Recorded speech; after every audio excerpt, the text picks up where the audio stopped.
ഇത് mass മോട്ടോഴ്സിന്നാണ് Honda unicorn 160 model വണ്ടി. നമുക്ക് അതിൻ്റെ കോൺസെപ്റ്റ് കംപ്ലൈൻ്റ് ആയിട്ട് നമ്മളത് മാറ്റാൻ വേണ്ടി അയച്ചിട്ടുണ്ട്.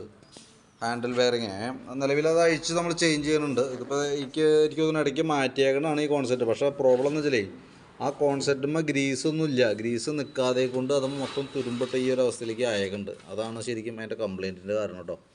നിലവിലെ കോൺസെപ്റ്റിന് ശരിക്കും പറഞ്ഞാൽ കമ്പനി നമുക്ക് അതിനൊരു ഗ്രീസ് വന്നിട്ടുണ്ട്, ഒരു വൈറ്റ് കളറിലൊരു ഗ്രീസ് വന്നിട്ടുണ്ട്, വാട്ടർ റെസിസ്റ്റ് ചെയ്യുന്ന മോഡൽ.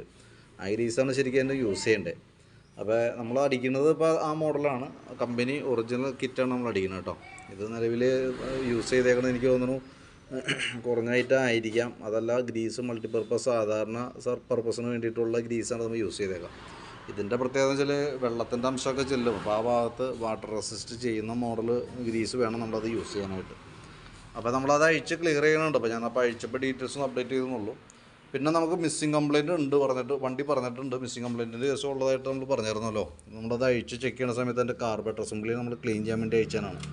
വാക്യൂം പിസ്റ്റണിന് ചെറിയൊരു തേമാനമൊക്കെ ഉണ്ട് ഈ സൈഡ്, പക്ഷേ മാറ്റേണ്ട ഒരു സിറ്റുവേഷനൊന്നുമില്ല. നമുക്കത് കാർബറേറ്റർ നല്ല രീതിയിൽ ക്ലീനർ ഉപയോഗിച്ച് ക്ലീൻ ചെയ്ത് റീസെറ്റ് ചെയ്യാം. ക്ലീനർ എന്ന് പറഞ്ഞാൽ ഇത് ക്ലീൻ ചെയ്യാനായിട്ട് ഉപയോഗിക്കുന്നൊരു സ്പ്രേ ആണ്.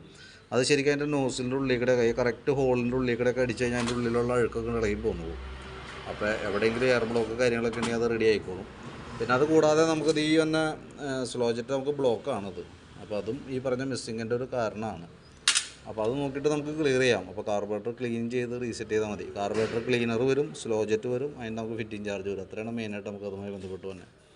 ബാക്കിയത്തെ വർക്ക് നമ്മളിപ്പോൾ ഏകദേശം ആയിട്ടുണ്ട്. ഇനിയിപ്പോൾ ഫ്രണ്ടും കൂടി സെറ്റ് ചെയ്ത് കാർബറേറ്ററും സെറ്റ് ചെയ്താൽ നമുക്ക് വണ്ടി കംപ്ലീറ്റ് ചെയ്യാവുന്ന രീതിയിലാണ് ചെയ്തുകൊണ്ടിരിക്കുന്നത് കേട്ടോ.